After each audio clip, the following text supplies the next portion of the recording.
राजा कृष्णदेव राय एक दिन वे कारागृह का निरीक्षण कर रहे थे। एक कोठरी में बंद दो चोर उनके सामने हाथ जोड़कर खड़े हो गए और दया की भीख मांगने लगे। वे कहने लगे, महाराज, हम चोरी में माहिर है, चोरी के हर पैंतरे जानते हैं और चोरों के बारे भी जानकारी रखते हैं। यदि आप दया कर हमें छोड़ देंगे तो हम आपके गुप्तचर बन उन चोरों को पकड़वाने में आपकी सहायता करेंगे। महाराज ने उन दो चोरों को छोड़ डाच तो दिया, लेकिन एक शर्त भी रख दी। अगर आप इंडिया से हो और अपने माँ बाप से प्यार करते हो तो प्लीज मेरे चैनल को सब्सक्राइब करो। शर्त अनुसार उन्हें तेनालीराम के घर से बहुमूल्य वस्तुओं की चोरी करनी थी। सफल रहने पर उनकी महाराज के गुप्तचर के रूप में नियुक्ति निश्चित थी, लेकिन असफल रहने पर उन्हें फिर से कारागृह में बंद कर दिया जाना था। दोनों चोरों ने महाराज की शर्त स्वीकार कर ली। रात में तेनालीराम के घर के बगीचे में झाड़ियों के पीछे छुपकर बैठ गए और तेनालीराम के परिवार की सोने की प्रतीक्षा करने लगे।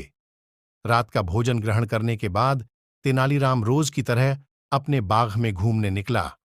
उसे झाड़ियों के पीछे कुछ हलचल महसूस हुआ। तेनालीराम तीव्र बुद्धि का था। उसने अंदाज लगा लिया कि हो न हो घर में चोर घुस आए हैं। उसने चोरों को ये भनक नहीं लगने दी कि उसे उनके होने का आभास हो गया है।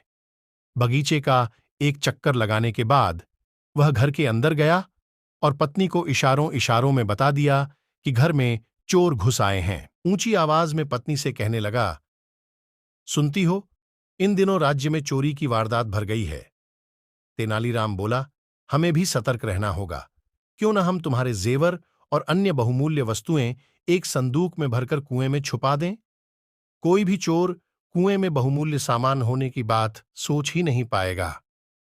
तेनालीराम की बात सुनकर उसकी पत्नी ने हां भर दी। उसके बाद तेनालीराम एक संदूक लेकर बाहर आया और उसे जाकर कुएं में डाल दिया। झाड़ियों में छुपे चोरों ने तेनालीराम की बात सुन ली।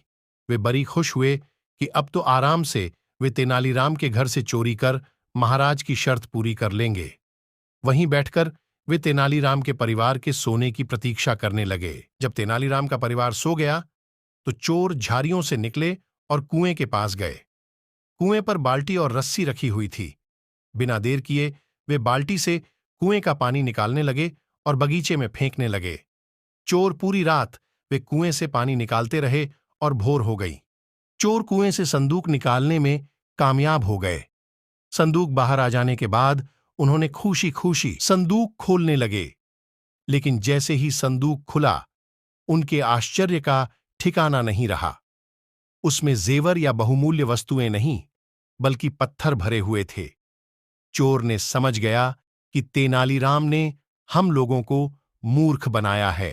तेनालीराम भी उसी समय उठ चुका था। वह चोरों के पास गया और अपने बगीचे को सींचने के लिए धन्यवाद देने लगा। दोनों चोर बहुत शर्मिंदा हुए। तेनालीराम ने महाराज के सैनिकों को बुलवा भेजा था। कुछ ही देर वे तेनालीराम के घर पहुंच गया और दोनों चोरों को ले जाकर कारागृह में डाल दिया गया।